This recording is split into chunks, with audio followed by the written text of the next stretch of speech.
ভোরের আলো ঠিক তখনও পুরোপুরি ওঠেনি। গ্রামের এক কোণে ছোট্ট এক খামার। সেই খামারের দরজা খুলে বেরিয়ে আসে এক বুড়ি। বুড়ির চুলে বেনি বাঁধা, হাতে মাটির হাঁড়ি, চোখে মুখে একরকম প্রশান্তি। বুড়ির ছিল একটি খামার। এই খামারের হাঁসেরা পুকুর পাড়ে প্যাক প্যাক করে রাখছে, ছাগল লাফাচ্ছে আর গরু হাম্বা হাম্বা করে রাখছে। এগুলো সবই বুড়ির খামারের পালিত প্রাণী। নিঃসঙ্গ বুড়ির আপনজন বলতে কেউই ছিল না। খামারের প্রাণীগুলোই ছিল তার আপনজন। বাড়ির আঙিনায় ফুল গাছে ডালে বসে আছে একটি ময়না পাখি।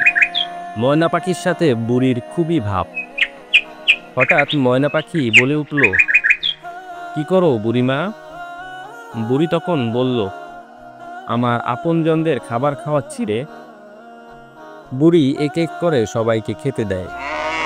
গরুকে ঘাস দেয়, ছাগলকে কলা পাতা, খরগোশকে দেয় লালচে গাছে।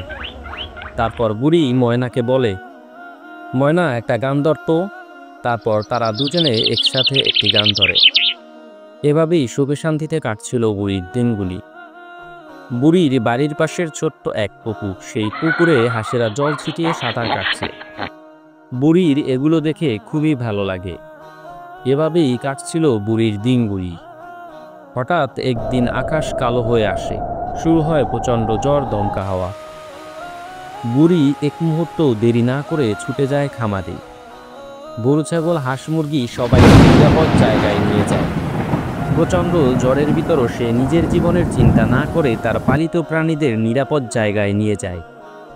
শেষমেশ ঝড় থামে, সব ঠিকঠাক, কেউই আহত হয়নি। বুড়ি ক্লান্ত হয়ে একটি কাঠের চেয়ারে বসে পড়ে। তখন ময়না উড়ে এসে তার কাঁধে বসে। ময়না জিজ্ঞেস করে, ভালো আছিস বুড়িমা? বুড়ি হেসে মাথা নাড়ে।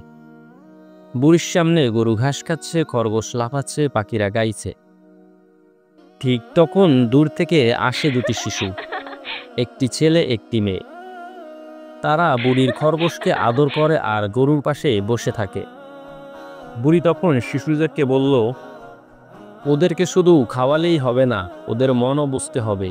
ওদের যত্ন নাও, ওরাও আমাদের মতো প্রাণী। ভালোবাসা দিলে ওরাও আমাদের আপন করে নেয়। এরপর সন্ধ্যা নামে ধীরে ধীরে, সূর্য ডুবে যায় পশ্চিমে। পশু পাখিরা ফিরছে নিজেদের জায়গায়। বুড়ি ধীরে ধীরে হাঁটছে সবার খোঁজ খবর নিতে। সেদিন শেষ আলোয় খামারটা যেন অন্যরকম শান্তিতে ঘরে ওঠে। ভালোবাসা শুধু মানুষের জন্যই নয়, প্রাণ থাকলে তারও অনুভূতি হয়। যদি তুমি যত্ন নিতে শেখো, তাহলে সারা জীবন তারা তোমার পাশে থাকবে।